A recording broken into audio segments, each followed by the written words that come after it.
You help get people together. What's that take? Trying to get people to compromise, trying to get people to see the common humanity. Well, I think first and foremost, you have to be willing to talk with them. So, one of the policies I advocated for was paid family leave. We left and 9 million more Americans had it through a combination of securing it for our federal workforce. I had people in the White House who were pregnant who didn't have access to paid leave.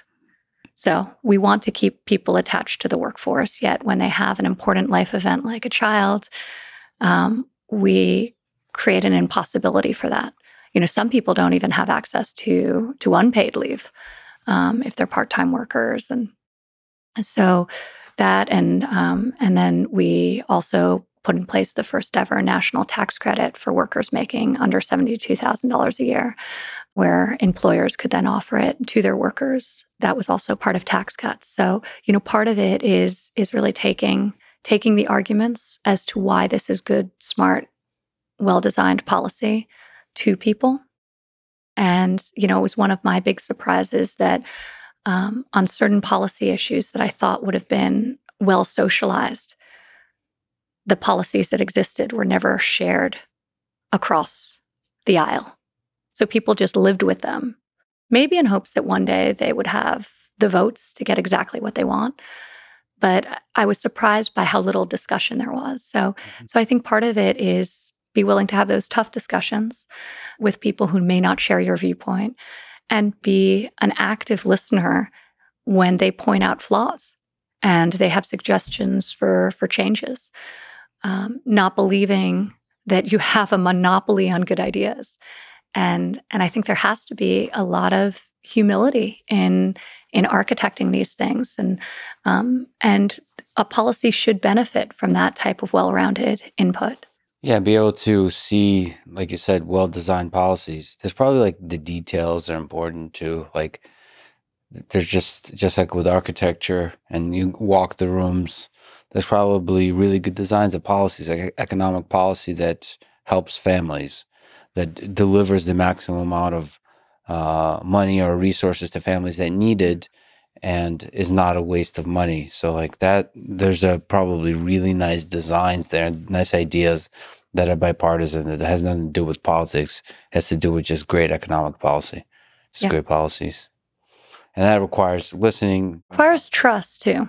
Like I learned tax cuts was really interesting for me because I met with so many people across the political spectrum on advancing that policy. I really figured out who was willing to deviate from their talking points when the door was closed and who wasn't.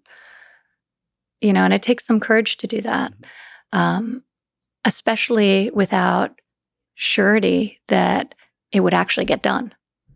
Especially if they've campaigned on something that was slightly different.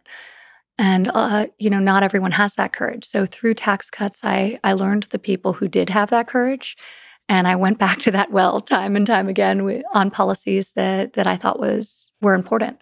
Some were bipartisan. The Great American Outdoors Act is something, it's incredible policy. I love that one. Yeah, it's amazing. It's one of the largest pieces of conservation legislation since the national park system was created.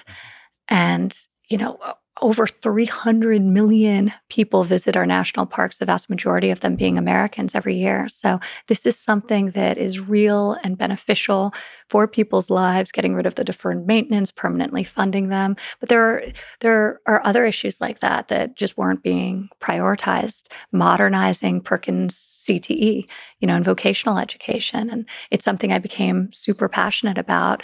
And help lead the charge on. I think in America for a really long period of time, we've really believed that education stops when you leave high school or college.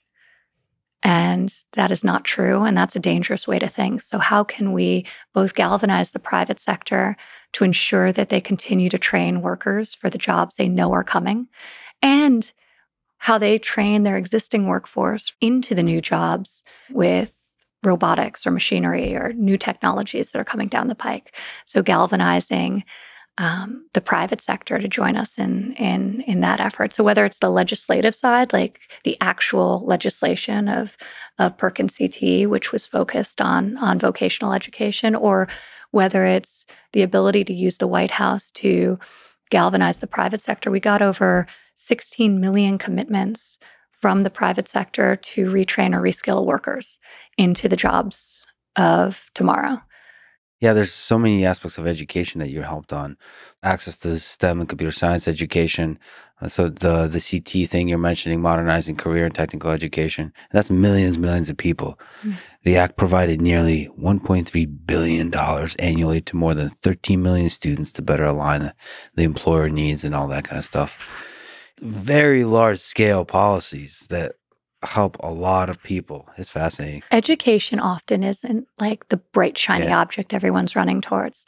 So one of the hard things in politics, when there's something that is good policy, sometimes it has no momentum because it doesn't have a cheerleader.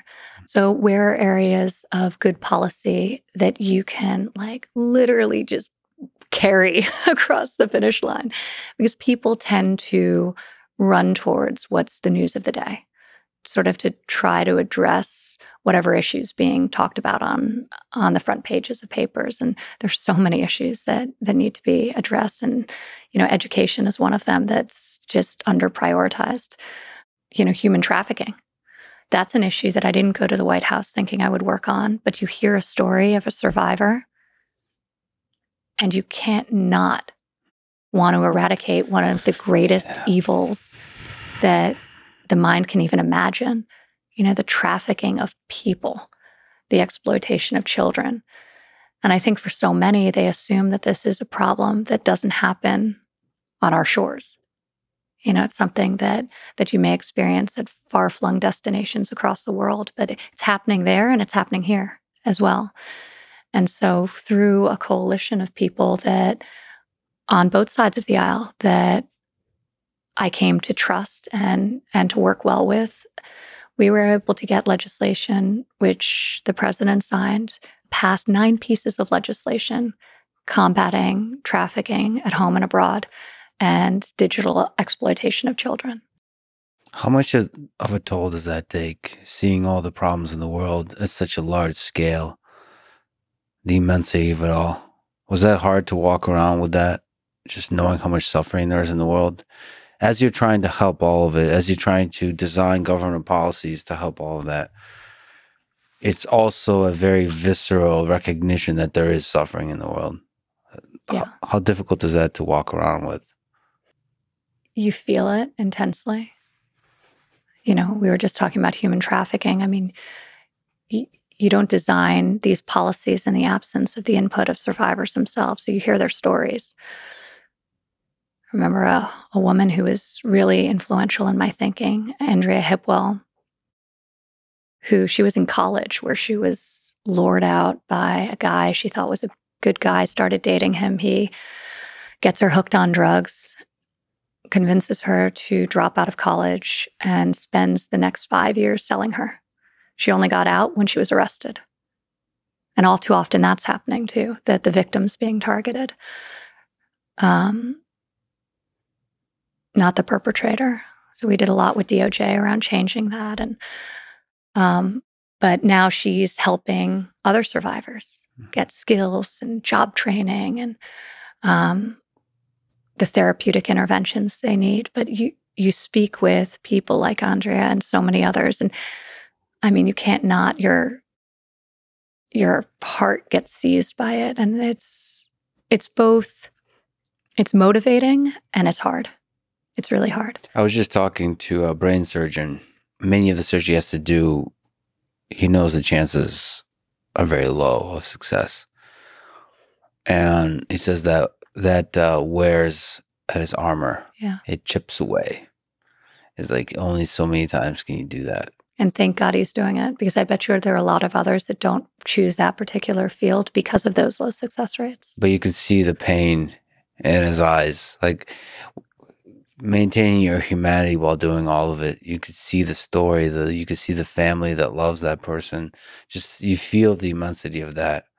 And you you feel the heartbreak involved with mortality in that case, and with suffering also in that case, and in general in all these in human trafficking. But even in helping families try to stay afloat, trying to break out or escape poverty, all of that, you get to see those stories of struggle. It's not easy. But the people that really feel the humanity of that, feel the pain of that, are probably the right people to be politicians. But it's probably also why you can't stay in there too long.